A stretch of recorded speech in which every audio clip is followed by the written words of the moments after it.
Hi babes, welcome back to my channel Drama Love Shifa. Desire episode 2.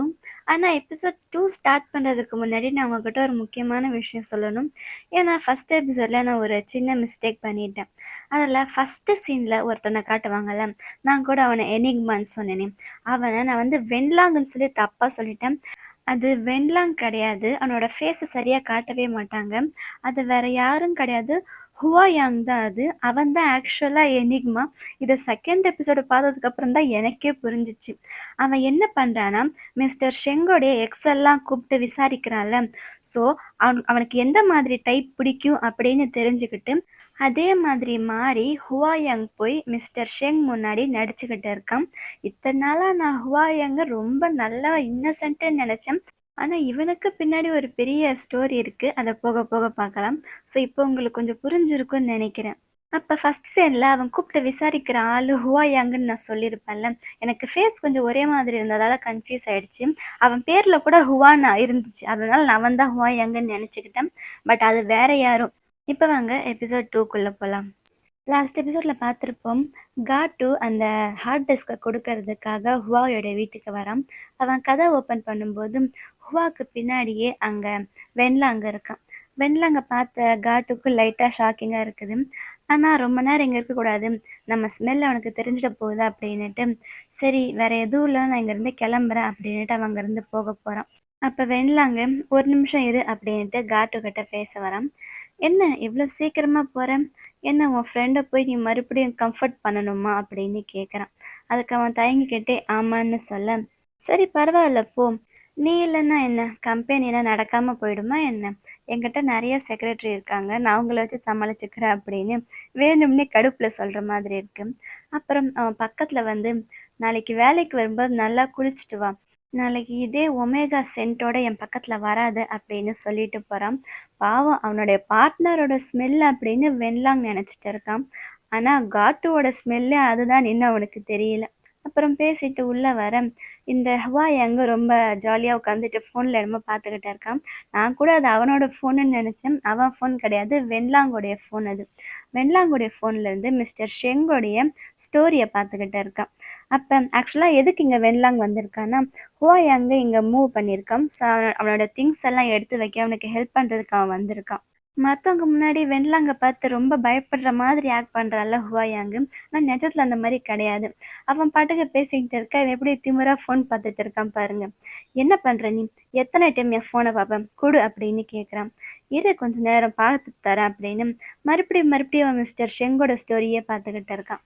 உனக்கு என்ன அந்த mister ஷெங்க அவ்வளோ பிடிச்சிருக்கான் அப்படின்னா அவனையே உனக்கு ஹெல்ப்புக்கு கூப்பிட வேண்டியது தானே, என்னது கூப்பிட்ட அப்படின்னு வெண்லாங் கடுப்பாக கேட்க, அதை விட நீயே இன்னைக்கு இவ்வளோ கடுப்பாக இருக்க, வேற ஏதாச்சும் தப்பாக சாப்பிட்டுட்டியா அப்படின்னு கிண்டலாக கேட்டுட்டு, ஆமாம் செக்ரட்டரி காட்டுக்கிட்ட எதுக்கு நீ அந்த மாதிரி சொன்ன, அவன் மேலே ஒன்றும் ஸ்மெல் அடிக்கலையே, அந்த சென்ட்டு ரொம்ப நல்லா இருந்துச்சு, ஒரு மாதிரி ஃப்ரூட்டியாக ஃப்ளாரெல்லாம் நல்லா தானே இருந்துச்சு அப்படின்னு சொல்ல, எனக்கு அதெல்லாம் தெரியாது, எனக்கு அது பிடிக்கலன்னா பிடிக்கல அவ்வளோதான் அப்படின்னுட்டு அவன் கையிலேருந்து ஃபோனை பிடுங்கிக்கிறான். எதுக்கு நீ இந்த மாதிரி பிஹேவ் பண்ணுற, இப்படியெல்லாம் இருந்தால் யாருக்கும் உன்னை பிடிக்காது அப்படின்னு ஹோயாங் சொல்ல, அதுக்கு வெண்லாங்கு, நான் ஒன்றும் நீ கிடையாது, என்னை யாருக்கும் பிடிக்கணும்னு அவசியம் இல்லை அப்படின்னுட்டு அங்கேருந்து போயிடுறான். அடுத்த சீனில் மிஸ்டர் ஷெங் அவனுடைய ஆஃபீஸில் இருக்கான். அவனுடைய செக்ரட்டரி சென் கிட்ட பேசிக்கிட்டு இருக்கான். என்னாச்சு, நம்ம வருஷம் வருஷம் $1 பில்லியன் செலவு பண்ணுறோம் அந்த கேன்சர் சொன்னாங்களே, அந்த கேன்சருக்கான மருந்தை கண்டுபிடிக்கிறதுக்காக. ஆனால் நம்மளால் ஒரு எஃபெக்டிவான ஒரு ரிசல்ட் கூட கொடுக்க முடியல, லேபில் எல்லோரும் என்ன தான் பண்ணுறாங்க அப்படி இப்படின்னு சொல்லி செம்மையாக திட்டிக்கிட்டு இருக்கான். மிஸ்டர் ஷென் சாரி அப்படின்னு சொல்ல, மிஸ்டர் ஷென் நான் ஒன்றை எதுவும் சொல்லலை, நான் உன்னை பர்சனலாக எதுவும் திட்டலை, நான் சொல்கிறது நம்மக்கிட்ட ஒர்க் பண்ணுறவங்கள தான். மற்ற கம்பெனிஸ் எல்லாம் பாரு, அந்த எக்ஸ் ஹோல்டிங்கு அப்புறம் ஹெச்எஸ் குரூப்பு அவங்களெல்லாம் கம்பேர் பண்ணுறதுக்கு நம்ம எவ்வளோ பின்னாடி இருக்கோம், ஏன் இவ்வளோ செலவு பண்ணுறனே, ஒரு பிரேக் த்ரூ கூட நம்மளால் கொடுக்க முடியாதா அப்படின்னு ரொம்ப கடுப்பாக திட்டிக்கிட்டு இருக்கான். அப்போ மிஸ்டர் ஷென், சாரி சார், நீங்கள் ஒன்றும் கவலைப்படாதீங்க, கண்டிப்பாக நான் அந்த மாதிரி ஆக விட மாட்டேன், நான் மறுபடியும் அவங்கள்ட்ட பேசி ஏதாச்சும் ஒரு பிரேக் த்ரூ வரதுக்கு ட்ரை பண்ணி பார்க்க சொல்கிறேன் அப்படின்னு சொல்கிறான். அப்புறம் ஷெங்குக்கு அவனுடைய ஃப்ரெண்டு போக்கியா கால் பண்ணுறான். என்னடா சொல்லு அப்படின்னு அவன் கடுப்பாக கேட்க, இன்னைக்கு நைட்டு ஃப்ரீயாக இருக்கியா, ஃப்ரீயாக இருந்தால் ராயல் ஸ்கை கிளப்புக்கு வாடா அப்படின்னு கூப்பிட்றான். நான் ஃப்ரீயா இருந்தாலும் வரமாட்டேன். எனக்கு இதுக்கெல்லாம் டைம் இல்ல அப்படின்னு ஷெங்கு சொல்ல, "என்னடா சொல்ற? இது ஒண்ணும் சும்மா டைம் பாஸ் பண்றது கிடையாது. இது வந்து சோஷியல் நெட்வொர்க்கிங்" அப்படின்னு சொல்ல, "உனக்கு வேற வேலை இல்ல" அப்படின்னு ஷெங்கு திட்டுறான். "டேய் நான் சொன்னா கேளு. என்கிட்ட ஒரு செம்ம நியூஸ் இருக்கு தெரியுமா? இன்னைக்கு நைட்டு ராயல் ஸ்கை கிளப்புக்கு எக்ஸ் ஹோல்டிங் கம்பெனி இருக்காங்கல்ல, அந்த கம்பெனில இருந்து ஒரு முக்கியமான ஆள் இங்க வரப்போறான். நீ வந்தீன்னா அவன மீட் பண்ணலாம்ல. நீ ரொம்ப நாளா அவங்க கூட ஒரு மீட்டிங் வைக்கிறேன்னு சொல்லி கேட்டுக்கிட்டு இருந்தால, வா அப்படின்னு கூப்பிட, அந்த மீட்டிங்க்காக ஷெங்கு அங்க கிளம்பி வரான். ஆனா ரொம்ப நேரம் வெயிட் பண்ணி பார்த்ததுக்கு அப்புறமும் அந்த ஆள் வரவே இல்ல. டேய் 12:30 ஆக போகுது. நான் கிளம்புறேன் அப்படின்னு அவன் அங்கிருந்து போக போறான். ஒரு நிமிஷம் இரு. அந்த ஒய்கேடபிள்யூ பத்தின ஒரு முக்கியமான விஷயம் எனக்கு தெரிஞ்சிருக்கு அப்படின்னு சொல்றான். அது என்ன ஒய்கேடபிள்யூ அப்படின்னு கேட்க, அதான் அந்த எக்ஸ் ஹோல்டிங் கம்பெனியோடைய சிஇஓ. அவன பத்தி நெறைய பேருக்கு தெரியாது. ஏன்னா, அவன நெறைய பேர் பார்த்ததே கிடையாது. யாருமே அவன பார்த்ததில்ல. ஆனா, அவன பத்தினா எல்லாருக்குமே தெரியும். அதனால தான் அவன எல்லாருமே யூ நோ ஹூ அப்படின்னு கூப்பிடுவாங்க. அதோட ஷார்ட் ஃபார்ம் தான் ஒய்கேடபிள்யூ அப்படின்னு சொல்ல, "இதெல்லாம் எதுக்குடா என்கிட்ட சொல்ற?" அப்படின்னு அவன் கடுப்பாகுறான். "ஃபர்ஸ்ட்டு நான் சொல்றத கேளு. என் ஃப்ரெண்டோடைய பிசினஸ் பார்ட்னர் கிட்ட இருந்து எனக்கு அவன பத்தின நியூஸ் தெரிஞ்சிருக்குது. ஆக்சுவலா அவங்க அப்பாவோடைய சொந்த பையன்னு சொல்ல முடியாது. ஆனா இல்லெஜிட்டிமேட் சன் அப்படின்னா ஃபர்ஸ்ட் ஒய்ஃப்க்கு பிறந்த குழந்தை கிடையாது. அந்த கீப்புக்கு பிறந்த குழந்தைன்னு சொல்லாங்கல்ல அந்த மாதிரி. இருந்தாலும் அவனுடைய பவர், அவனோட டேலண்ட்ட வச்சு மத்த எல்லா வாரிசுங்களையும் பின்னாடி தள்ளிட்டு இப்ப அவன் முன்னாடி இருக்கான். அவனால தான் இப்ப அந்த கம்பெனியே ஃபர்ஸ்ட் லெவல்ல இருக்குது. இதுக்கு முன்னாடி அந்த கண்ட்ரிக்குள்ள மட்டும் தான் அவங்க பிசினஸ் பண்ணிட்டு இருந்தாங்க. இப்ப வேர்ல்டு வைட் பிசினஸ் பண்றதுக்கு அவன் தான் காரணம் அப்படின்னு அந்த பர்சன பத்தி ரொம்ப பெருமையா சொல்லிக்கிட்டு இருக்கான். இந்த எக்ஸ் ஹோல்டிங் அப்படின்ற கம்பெனிக்கு இதுக்கு முன்னாடி பெய்ச்சோ ஹோல்டிங் அப்படின்ற பேர் தான் இருந்துச்சு. அதை எக்ஸ் ஹோல்டிங்னு மாத்தினது அவன் தான் அப்படின்னு சொல்ல, எதுக்கு அவன் பேர் மாத்தினான் அப்படின்னு ஷெங்கு கேட்குறான். அதான் அவன மாதிரியே பேரும் கொஞ்சம் மிஸ்ட்ரியா இருக்கணும் தான் அவன் எக்ஸ்ன்னு வச்சான் போல அப்படின்னு இவன் சொல்ல, எனக்கு என்னமோ இதெல்லாம் கேட்கறதுக்கு சைல்டிஷா இருக்குது, ஏதோ இடியாட்டிக்கா இருக்குது அப்படின்னு ஷெங்கு சொல்றான். அப்படி அசால்ட்டா அவனை நினைச்சிடக்கூடாது அப்படின்னு இவங்க பேசிக்கிட்டு இருக்கும்போது அதே கிளப்ல இன்னொரு ரூம்ல ஒரு குரூப் ஆஃப் பீப்புள் ட்ரிங்க் பண்ணிக்கிட்டு இருக்காங்க. அப்ப ஹுவாயாங் அங்க பார்ட் டைமா ஒர்க் பண்றான் போல. அவன் ட்ரிங்க்ஸ் குடுக்கறதுக்காக போறான். அங்க ஒருத்தவன் ஹுவாயாங்க பார்த்ததுமே அவனுக்கு பிடிச்சு போயிடுது. இங்க வா வந்து என் பக்கத்துல உட்காந்து ட்ரிங்க் பண்ணு அப்படின்னு ஹுவாயாங்க கூப்பிடுறான். ஆனா இவன் தயங்கிட்டு இல்ல சாரி எனக்கு வேலை இருக்கு அப்படின்னு சொல்றான். அதே நேரம் இந்த போக்கியா இருக்கான்ல அவன் ஷெங்கு கிட்ட சொல்லிக்கிட்டு இருக்கான். இதுக்கு முன்னாடி கண்ட்ரி பீல அவங்க வந்து அவ்வளோ பெரிய கம்பெனியா இல்ல. இப்ப அவங்க கிட்ட இருக்கிற பணத்துக்கு இந்த கண்ட்ரி பீயவே அவங்க வாங்கிரலாம் அப்படின்னு சொல்றாங்க. அந்த கண்ட்ரியோட பேர் தான் கண்ட்ரி பீ. ஓகேவா? உங்களுக்கு புரியணும்னு சொல்றேன். அப்ப ஷெங்கு சொல்றான், "எனக்கு என்னமோ நீ சொல்றதெல்லாம் கேட்டா பெருசா அவன் மேல இன்ட்ரெஸ்ட் வரல. அவனே ஒரு கீப்புக்கு பொறந்த பையன். அவன் வேலை அவன் சாக்கடையிலே இருக்க வேண்டியது தானே. அவன யாரு கூப்பிட்டு வந்து இங்க சிஇஓவா உட்கார வச்சது?" அப்படின்னு கேட்க, "அவன அவ்வளோ ஈஸியா எடை போட்டுறாத" அப்படின்னு அவன் ஃப்ரெண்டு சொல்றான். ஆனா இருந்தாலும் அவன் தான் ஒரு கீப்புக்கு பொறந்த பையன்னு தெரிஞ்சு அவன் கூட எதுக்கு நீ மீட்டிங் வச்சுக்கணும்னு ஆசைப்படுற அப்படின்னு அவன் ஃப்ரெண்டு கேட்க, "அது வேற. அது பர்சனல் இஷ்யூ. நான் ப்ரொஃபஷ்னலையும் பர்சனலையும் ஒண்ணா சேர்க்கறது கிடையாது. எனக்கு ப்ரொஃபஷ்னலா அவன் கூட ஒரு மீட்டிங் வேணும் அவ்வளோதான். ஆனா இதுக்கு மேல அவன் வருவான்னு எனக்கு தோணல. ரொம்ப லேட் ஆயிடுச்சு" அப்படின்னுட்டு ஷென் அங்கேருந்து கிளம்பி வெளியில வரான்.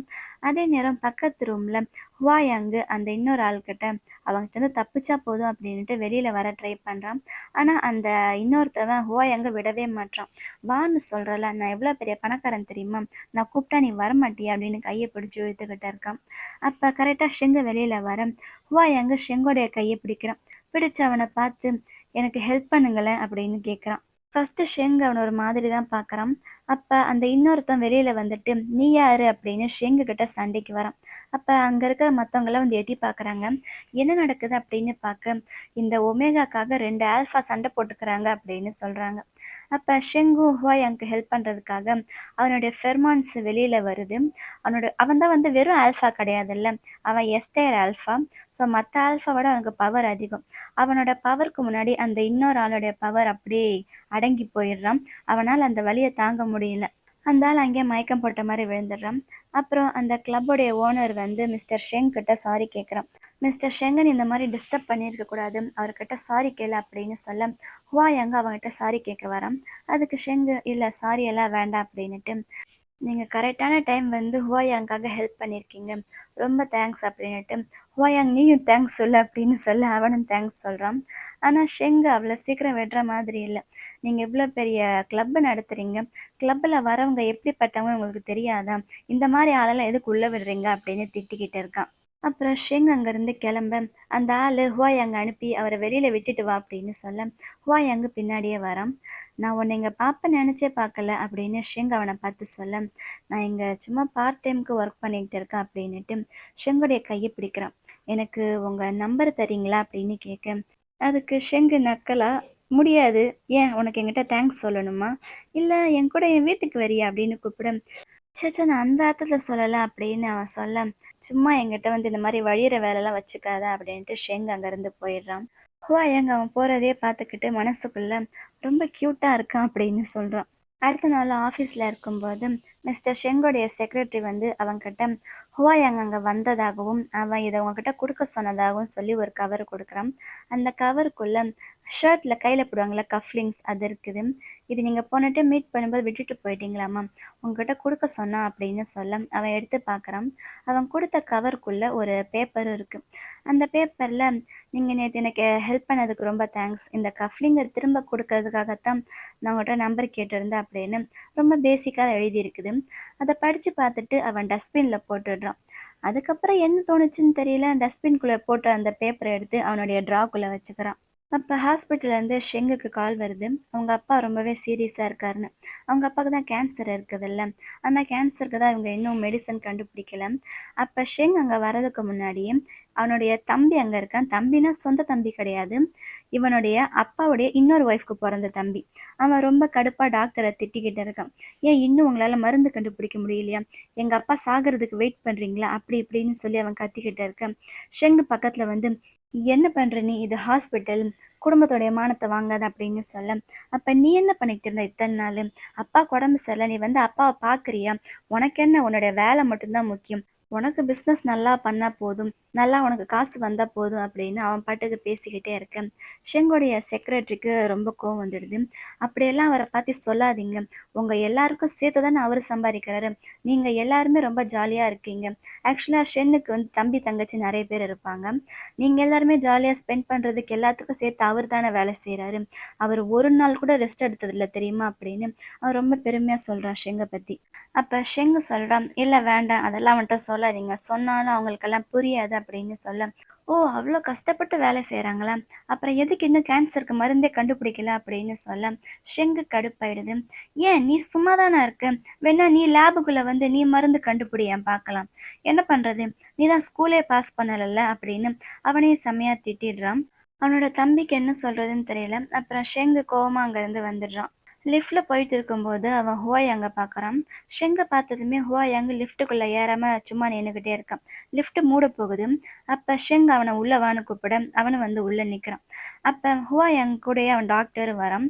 டாக்டர் அவன் ஆல்ரெடி ஹுவாயாங் சொல்லியிருக்கான்ல அவனோட சிஸ்டர் அங்கே அட்மிட் பண்ணியிருக்காங்கன்னு. ஸோ அந்த சிஸ்டருக்கு ஏதோ ஆப்ரேஷன் பண்ணணும் போல. அதுக்காக இன்னும் மணி அவன் ரெடி பண்ணல. "சீக்கிரம் மணி ரெடி பண்ணணும். இதுக்கு மேல வெயிட் பண்ணக்கூடாது. 6 லேக்ஸ் வேணும்" அப்படின்னு சொல்ல, "நீங்க ஃபர்ஸ்ட்டு ஆப்ரேஷன் பண்ண முடியுமா? நான் வேணா காசு அப்புறமா தரேன்" அப்படின்னு ஹுவாயாங் சொல்ல, "சாரி இவ்ளோ பெரிய அமௌண்ட் குடுக்காம ஆப்ரேஷன் பண்ண முடியாது. உன் சிஸ்டருடைய பெட் 291 காப்பாத்தி வைக்கிறதே பெரிய விஷயம்" அப்படின்னுட்டு டாக்டர் அங்கருந்து போயிடுறாரு. இதெல்லாம் பின்னாடி இருந்து ஷெங்கும் கேட்டுட்டு தான் இருக்கான். அப்ப ஹுவாயாங்கு அவன் கஃப்லிங் அனுப்புனான்ல, அந்த கஃப்லிங் வந்துருச்சா அப்படின்னு கேட்கறதுக்கு திரும்புறான். அப்ப ஷெங்கு கேட்குறான், "ஏன் உனக்கு ஹெச்எஸ்ல சரியா சேலரி தர மாட்றாங்களா? அது மட்டும் இல்ல கிளப்லயும் நீ ஒர்க் பண்ற. உன்னுடைய சிஇஓ கிட்ட ஃப்ளர்ட்டும் பண்ற. இத்தனையும் பண்ணி உன்னால உன் சிஸ்டருக்கு ஹாஸ்பிட்டல் ஃபீஸ் கட்ட முடியலையா?" அப்படின்னு கேட்குறான். அப்ப ஹோயாங்க்கு கடுப்பாயிடுது. "நான் ஒன்னும் கிளப்ல எஸ்கார்ட் வேலை பண்ணல. நான் ஜஸ்ட் அவங்க ஒரு வெயிட்டரா தான் வேலை செய்றேன். அது மட்டும் இல்ல, வென்லாங்க்கும் எனக்கும் நடுவுல எதுவும் இல்ல. நான் ஜஸ்ட் அவனுடைய எம்ப்ளாயி அவ்வளோதான். என்னை பத்தி தெரியாம தப்பா பேசாதீங்க" அப்படின்னுட்டு ஹுவாயாங் கோவமா அங்கிருந்து வெளியில போயிடுறான். அப்ப ஷெங் மனசுக்குள்ள, "அப்படின்னா உங்க 2 பேருக்குள்ள எதுவும் இல்ல. ஜஸ்ட் கோவொர்க்கர்ஸ் தான். இத ஃபர்ஸ்ட்டே என்கிட்ட சொல்லியிருக்கலாம்ல" அப்படின்னு அவன் மனசுக்குள்ள தோணுது. அப்ப அவனுடைய செக்ரட்டரி சென்னுகிட்ட அவ சிஸ்டரோட பெட் நம்பர் என்ன சொன்னாங்க அப்படின்னு கேட்க, அவன் கரெக்டா 291ன்னு சொல்றான். அடுத்த சீன்ல காட்டு இருக்கான்ல, அவனும் ஹாஸ்பிட்டலுக்கு வந்திருக்கான். அவன் அவனுடைய சிஸ்டருக்கு பில்லு கட்ட வந்திருக்கான். அவனும் பெட் நம்பர் 291ன்னு சொல்றான். ஸோ எனக்கு புரியல. அவனுடைய சிஸ்டர், அதாவது ஹுவாயாங்கோட சிஸ்டரும், காட்டோட சிஸ்டரும் ஒரே ஆளாம். ஏன்னா 2 பேருமே பெட் நம்பர் 291 தான் சொல்றாங்க. அவனும் 291க்கு தான் ஃபீஸ் கட்ட வந்திருக்கான். அப்ப அவங்க சொல்றாங்க, "ஆல்ரெடி இந்த பெட்டுக்கு ஃபீஸ் கட்டியாச்சு" அப்படின்னு. "அப்படியா? ஆனா நான் கட்டலயே. யார் வந்து கட்டுனாங்க?" அப்படின்னு கேட்க, "டாலா, ஹேண்ட்ஸமா ஒரு ஆல்ஃபா வந்து கட்டுனாரு" அப்படின்னு ரிசப்ஷன்ல சொல்றாங்க. இவன் அப்படின்னா கண்டிப்பா வென்லாங் தான் கட்டியிருப்பான் அப்படின்னு மனசுக்குள்ள நினைக்கிறான். அடுத்து ஆஃபீஸ்க்கு போனதுமே காட்டு வென்லாங்க பார்க்க போறான். அவங்க மீட்டிங்கோட வென்யூ சேஞ்ச் ஆயிடுச்சு அப்படின்னு இன்ஃபார்ம் பண்றதுக்கு போறான். அதை இன்ஃபார்ம் பண்ணிட்டு, "என் சிஸ்டருடைய சர்ஜரிக்கு நீங்க தான் ஃபீஸ் பே பண்ணீங்களாமே, ரொம்ப தேங்க்ஸ். எனக்கு பணம் வந்தா நான் கண்டிப்பா திரும்ப கொடுத்துட்றேன்" அப்படின்னு சொல்றான். அதுக்கு வென்லாங்கு, "பரவாயில்ல, நீ தேங்க்ஸ் எல்லாம் ஒன்றும் சொல்ல வேண்டாம். நீ காசு கொடுக்கவும் வேண்டாம்" அப்படின்னு சொல்றான். "இது ஒன்றும் எனக்கு ஒரு பெரிய விஷயம் கிடையாது. அந்த காசு ஒன்றும் எனக்கு ஒன்றும் அவ்வளோ பெரிய அமௌண்ட் இல்லை" அப்படின்னு சொல்ல, "அப்புறம் அந்த காசை நீ என்கிட்ட குடுக்குறியோ இல்லையோ, வேலைக்கு வரும்போது தயவு செஞ்சு நல்லா குளிச்சுட்டு வா. உன்னுடைய ஒமேகாவோட ஸ்மெல்லு உன் மேல வருது. அது எனக்கு பிடிக்க மாட்டேங்குது" அப்படின்னு சொல்றான். பாவம் காட்டு அந்த ஒமேகாவே அவன்தான் அப்படின்னு எப்ப அவன் வென்லாங்கிட்ட சொல்ல போறானோ தெரியல. அன்னைக்கு நைட்டு ஷெங் அவனோட ஃப்ரெண்டை பார்க்க வரான். ஷெங்கு கூடவே ஒரு பொண்ணை கூட்டிட்டு வரான். அந்த பொண்ணு வந்து ஒரு ஒமேகா. அப்ப அவனோட ஃப்ரெண்டு கேட்குறான், "என்னடா, நீ ஃப்ளோரல் சென்ட் இருக்கிற ஒரு ஒமேகாவை கூப்பிட்டு வர, உனக்கு எப்பயும் ஃப்ரூட்டி சென்ட் தானே பிடிக்கும்" அப்படின்னு கேட்க, அவன் அவன் நினைச்சு பார்க்குறான் ஹுவாயாங்க. அன்னைக்கு கிளப்ல ஹுவாயாங் இவன் கையை பிடிச்சான்ல, அப்ப அவனுடைய ஸ்மெல்ல இவன் ஸ்மெல் பண்ணியிருப்பான். அத மனசுக்குள்ள வச்சுக்கிட்டு, "பரவால்ல, இப்ப எனக்கு ஃப்ளாரல் சென்ட்டும் பிடிச்சிருக்கு" அப்படின்னு சொல்றான். அப்புறம் போக்கி அவன் பக்கத்துல வந்து உட்காந்துக்கிட்டு அவன் ஃபோனை பார்க்குறான். "யாருக்கு நீ டெக்ஸ்ட் பண்ணிக்கிட்டு இருக்க?" அப்படின்னு கேட்க, அப்போ ஹுவாயாங் யார்கிட்டயோ நம்பர் வாங்கி ஷெங்குக்கு டெக்ஸ்ட் பண்ணியிருக்கான். "நான் கேஷியர் கிட்ட இருந்து உங்க நம்பர் வாங்கினேன். நான் உங்ககிட்ட ஒரு முக்கியமான விஷயம் சொல்லணும்" அப்படின்னு டெக்ஸ்ட் பண்ணியிருக்கான். அதுக்கு ஷெங் ரிப்ளை பண்றதுக்கு முன்னாடி ஹுவாயாங்கே கால் பண்ணிடுறான். இவனும் பட்டுன்னு கால் அட்டன் பண்ணி பேசுறான். அப்ப அவன் ஃப்ரெண்டுக்கு ஒரே ஆச்சரியமா இருக்குது. "அன்னோன் நம்பர்லாம் நீ எடுக்க மாட்டியாடா?" அப்படின்னு பார்த்துட்டு இருக்கான். அவனும் கால் அட்டன் பண்ணி, "சொல்லு" அப்படின்னு கேட்குறான். "நான் தான் ஹுவாயாங்" அப்படின்னு சொல்ல, "தெரியும், சொல்லு ஹுவாயாங்" அப்படின்னு இவன் சொல்ல, "யாருடா அந்த ஹுவாயாங்க?" அப்படின்னு போக்கியா பக்கத்துல வந்து கேட்குறான். ஷெங் அவனை தள்ளி விட்டுட்டு, "சொல்லு" அப்படின்றான். அப்ப ஷெங்க்கு அவன் தேங்க்ஸ் சொல்றான். "என் சிஸ்டருடைய பில்லு நீ தான் பே பண்ணியிருப்பேன்னு நினைக்கிறேன். அதுக்கு ரொம்ப தேங்க்ஸ். நான் உனக்கு தேங்க்ஸ் சொல்லணும். அதை எப்படி உங்ககிட்ட சொல்றதுன்னு தெரியல. இந்த சாட்டர்டே நீ ஃப்ரீயா இருக்கியா?" அப்படின்னு கேட்குறான். "ஏன், எதுக்கு?" அப்படின்னு ஷெங் கேட்க, "இல்லை, நான் உனக்காக ஒரு மீல் ரெடி பண்ணி தரேன்" அப்படின்னு சொல்ல, "எனக்கு என்னமோ 60 வயசு ஆன மாதிரி பேசுறியே" அப்படின்னு ஷெங்கு கிண்டலா கேட்குறான். "சரி, இந்த சாட்டர்டே நீங்க ஃப்ரீயா இருக்கீங்களா?" அப்படின்னு ஹுவாயாங் மறுபடியும் கேட்க, "இல்லை, எனக்கு நிறைய பிளான்ஸ் இருக்குது. இல்லைன்னா ஒன்று பண்ணு, சாட்டர்டே நீ என்னை பார்க்க என்னோட இடத்துக்கு வா, அங்கவே நம்ம பிளான் பண்ணிக்கலாம்" அப்படின்னு சொல்லி அவனை வர சொல்றான். அதுக்கு ஹுவாயாங் லைட்டா தயங்குறான். "ஏன், உனக்கு வேண்டான்னா வேண்டாம்" அப்படின்னு சொல்ல, "இல்லை இல்லை, பரவாயில்ல, நான் வரேன்.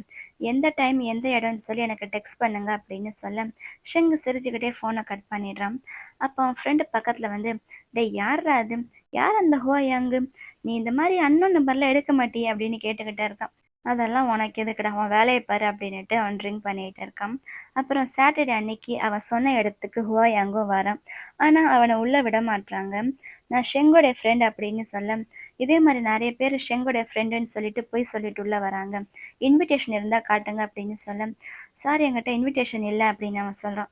"சரி, மிஸ்டர் ஷெங்குக்கு கால் பண்ணுங்க" அப்படின்னு சொல்ல, அவனும் ஃபோன் எடுத்து கால் பண்றான். ஆனா ஷெங் அட்டன் பண்ணவே மாட்றான். பார்த்தா ஷெங் அங்கேயே ஸ்ட்ரைட்டா வந்துடுறான். "என்ன பண்றீங்க? வா உள்ள" அப்படின்னு ஹுவாயாங்க உள்ள கூட்டிட்டு போறான். அப்ப அவங்க 2 பேரும் உள்ள போகும்போது, "நான் கூட சாதாரணமா தான் இருக்கும்னு நெனச்சேன். இவ்ளோ பெரிய இடமா இருக்குன்னு எனக்கு தெரியாது. தெரிஞ்சிருந்தா நான் நல்லா ட்ரெஸ் பண்ணிட்டு வந்திருப்பேன்" அப்படின்னு ஹுவாயாங் சொல்றான். "நான் இப்ப வேணா கிளம்புறேன்" அப்படின்னு சொல்ல, "கிளம்புறதா? அதெல்லாம் ஒண்ணும் வேண்டாம்" அப்படின்னு அவன மேலேயும் கீழேயும் பார்க்குறான். "பரவாயில்ல, நீ நல்லா தான் ட்ரெஸ் பண்ணியிருக்க. வா" அப்படின்னு அவன உள்ள கூட்டிட்டு போறான். உள்ள நடந்து போயிட்டு இருக்கும்போது ஷெங்கு கேட்குறான், "ஏன், வென்லாங் உன்னை இந்த மாதிரி இடத்துக்கெல்லாம் கூப்பிட்டுட்டு வந்தது இல்லையா?" அப்படின்னு கேட்க, அவன் இல்லைன்னு சொல்றான். "அப்படின்னா இதான் உனக்கு ஃபர்ஸ்ட் டைமா இந்த மாதிரி ஈவெண்ட்டுக்கு வர்றது?" அப்படின்னு கேட்க, அவன் ஆமான்னு சொல்றான். "சரி, அடுத்த டைம் வரும்போது நீ நல்லா ட்ரெஸ் பண்ணிட்டு வா" அப்படின்னு சொல்ல, "அடுத்த டைம் நான் அந்த மாதிரிலாம் வரமாட்டேன். என்கிட்ட இந்த மாதிரி ட்ரெஸ் எல்லாம் இல்லை" அப்படின்னு ஹுவாயாங் சொல்ல, "அது ஒன்றும் பெரிய பிரச்சனை இல்லை. என்னோட செக்ரட்டரி அனுப்பி நான் உனக்கு ஏற்ற மாதிரி ட்ரெஸ் வாங்கி தர சொல்கிறேன். என்ன, ஓகேவா?" அப்படின்னு சொல்ல, "இல்லை, எனக்கு இப்பயும் கொஞ்சம் அன்கம்ஃபர்டபுளாக தான் இருக்குது. நான் வேணா இப்போ போகிறேன். இன்னொரு நாள் நம்ம மீட் பண்ணலாம்" அப்படின்னு சொல்ல, "அதெல்லாம் ஒன்றும் இல்லை. அதான் இவ்வளோ தூரம் வந்துட்டல. உன் ட்ரெஸ் ஒன்றும் அவ்வளோ மோசமா இல்லை. வா" அப்படின்னு அவனையும் உள்ளே கூட்டிகிட்டு போகிறான். அங்க ஷெங்கோட ஃப்ரெண்ட்ஸு நெறைய பேர் இருக்காங்க. இவன் மட்டும் தயங்கி தயங்கி சாப்பிட்டுக்கிட்டு இருக்கான். அப்ப போக்கியா அங்க வரான். வந்ததுமே ஃபர்ஸ்ட்டு ஹுவாயாங்க, "யார் இது? இதுக்கு முன்னாடி நான் இவன பார்த்ததே இல்லையே!" அப்படின்னு அவன்கிட்ட கேட்க, "உனக்கும் இதுக்கு சம்மந்தம் இல்ல. உன் வேலைய மட்டும் பாரு" அப்படின்னு ஷெங்கு சொல்றான். அப்ப போக்கியா பக்கத்துல போய் ஹுவாயாங்க ஸ்மெல் பண்ணி பார்க்குறான். ஆக்சுவலா இவங்கலாம் ஆல்ஃபா, ஒமேகா அவங்க தானே. ஸோ அவங்களுக்கு வந்து ஸ்மெல் பண்ணி தான் கண்டுபிடிப்பாங்க. அதாவது உல்ஃப் மாதிரி. ஆனா போக்கியா ஸ்மெல் பண்ணது ஹுவாயாங்க்கு பிடிக்கல. அவன் பட்டுன்னு அங்கேருந்து எந்திரிச்சிடுறான். அப்ப அவனோட இன்னொரு ஃப்ரெண்டு யூஷான் இருக்கான்ல, "டேய் ஏன்டா அந்த மாரி பண்ற? சும்மா இரு. எதுக்கு அவன அன்கம்ஃபர்டபுளா ஃபீல் பண்ண வைக்கிற?" அப்படின்னு சொல்றான். "சரி, சரி விடு. நான் உன்ன ஸ்மெல் பண்ணல. உன் பேர் என்ன?" அப்படின்னு கேட்க, அவன் ஹுவாயாங்குன்னு சொல்றான். "ஓ! நீ தான் அந்த ஹுவாயாங்கா? உன் கால தான் நேத்து இவன் அட்டெண்ட் பண்ணானா?" அப்படின்னு அவன் மேல கைய வைக்க, "டேய் அவன டிஸ்டர்ப் பண்ணாத" அப்படின்னு ஷெங்கு சொல்றான். "என்னடா ஆளாளுக்கு ஓவரா சீன் போடுறீங்க. ஏன் நான் உன்ன ஸ்மெல் கூட பண்ணி பார்க்கக்கூடாதா?" அப்படின்னு போக்கியா கேட்க, யூஷான் சொல்றான், "டேய் ஏன்டா இந்த மாதிரி பிஹேவ் பண்ற? சும்மாவே ஷெங் இந்த மாதிரி ஈவெண்ட்க்கெல்லாம் வரமாட்டான். இந்த மாதிரி பண்ண அவன் இனிமே சுத்தமா வரமாட்டான்" அப்படின்னு சொல்ல, போக்கியா எதுவும் பண்ணாம சும்மா உட்காந்துடுறான். அப்புறம் எல்லாரும் சேர்ந்து ட்ரிங்க் பண்றாங்க. அவங்க எல்லாருக்குமே இந்த மாதிரி ட்ரிங்க் பண்ணி பழக்கம் போல. ஆனா ஹுவாயாங்க்கு பழக்கம் இல்லைல்ல. ஸோ அவனுக்கு ரொம்ப ஒரு மாதிரி மயக்கமா இருக்குது. வெளியில நடந்து வரும்போது போக்கியா ஹுவாயாங் பக்கத்துல போய் அவன் தோள் மேல கை போட்டு அவனை வெளியில கூட்டிட்டு போறதுக்கு ட்ரை பண்றான். ஷெங் இதெல்லாம் பார்த்துக்கிட்டு தான் இருக்கான். ஷெங் கடுப்பாயிடுது. அவன் பக்கத்துல இருந்து போக்கியோட கையை தட்டி விட்டுட்டு அவன் தோள் மேல கையை போட்டு அவனை வீட்டுக்கு கூட்டிட்டு போறான். அவனோட கார்லயே அவனை கூட்டிட்டு போயிட்டு இருக்கான். அப்ப வழியில ஹுவாயாங்கு அவனுடைய ஃபோனை ஷெங் கிட்ட காட்டுறான். ஆக்சுவலா இவன் சிஸ்டருடைய ஃபீஸ் அவன் பே பண்ணான்னு சொன்னான்ல, அதை எப்படி ரீபேமெண்ட் பண்றது அப்படின்னு, இந்த நாளைக்கு நான் இவ்வளோ காசு கொடுக்குறேன் அப்படின்னு ஒரு பெரிய பிளான் பண்ணியிருக்கான். அந்த பிளானை அவன் கிட்ட காட்டுறான். என்னால அதிகமா கொடுக்க முடியாது. ஆனா எப்படியோ என்னால முடிஞ்ச அளவுக்கு கொஞ்சம் கொஞ்சமா வச்சு கொடுத்து அந்த கடனை நான் சீக்கிரமா அடைச்சிடுறேன் அப்படின்னு சொல்ல, அதுக்கு ஷெங் அவனை பார்த்து, இதை விட ஒரு ஃபாஸ்டான வே இருக்கு அப்படின்னு சொல்றான். அப்ப இவன் சரியா புரிஞ்சுக்காம, சாரி எனக்கு சேலரி ரொம்ப கம்மி அப்படின்னு சொல்ல, நான் அதை சொல்லல. நீ வேணா என்னோட பார்ட்னர் ஆயிடு. இந்த காசை நீ எனக்கு திரும்ப தர வேணாம் அப்படின்னு அவன் பக்கத்துல போய் சொல்றான். ஆனா அது குவாய் அங்க ஒத்துக்க மாட்றான். இல்ல என்னால முடிஞ்ச அளவுக்கு நான் சீக்கிரமா இந்த காசை திரும்ப கொடுத்துடுறேன் அப்படின்னு சொல்றான். அப்புறம் கொஞ்ச நேரத்துலயே அவன் தூங்கிடுறான். அப்ப ஷெங்குக்கு அவனோட ஃப்ரெண்டு போக்கியா கிட்ட இருந்து டெக்ஸ்ட் வருது. அந்த ஹுவாயாங்க எனக்கு ரொம்ப பிடிச்சிருக்குடா. ஒருவேளை நீ அவனை பிரேக்கப் பண்ணிட்டீங்கன்னா அவனை வேணா என்கிட்ட தள்ளி விட்டுரு அப்படின்னு சொல்றான். ஷெங் எதுவும் சொல்லாம போனை கீழே வச்சிடுறான். அப்புறம் ஹுவாயாங்கோட வீடு வந்துடுது. வீடு வந்ததுமே அவன் கரெக்டா எந்திரிச்சிடுறான். நான் வேணா அவனை கொண்டு வந்து உன் வீடு வரைக்கும் விட்டுட்டு போகவா அப்படின்னு ஷெங்கு கேட்க, இல்ல வேண்டாம், இந்த இடம்லாம் ரொம்ப அழுக்கா இருக்கும், உங்க ஷூ அழுக்காயிடும் அப்படின்னுட்டு அவனே தனியா இறங்கி போறான். போறதுக்கு முன்னாடி இவனை பார்த்து தேங்க்யூ, குட் நைட் அப்படின்னு சிரிச்சுட்டே சொல்லிட்டு போறான். இதோட இந்த எபிசோடு முடியுது. இந்த வீடியோ உங்க எல்லாருக்கும் ரொம்ப பிடிச்சிருக்குன்னு நினைக்கிறேன். அப்படி பிடிச்சிருந்தா லைக் பண்ணுங்க. அடுத்து என்ன நடக்க போகுதுன்னு தெரிஞ்சுக்க மறக்காம நம்ம சேனலை சப்ஸ்கிரைப் பண்ணுங்க. Love you babes. பை.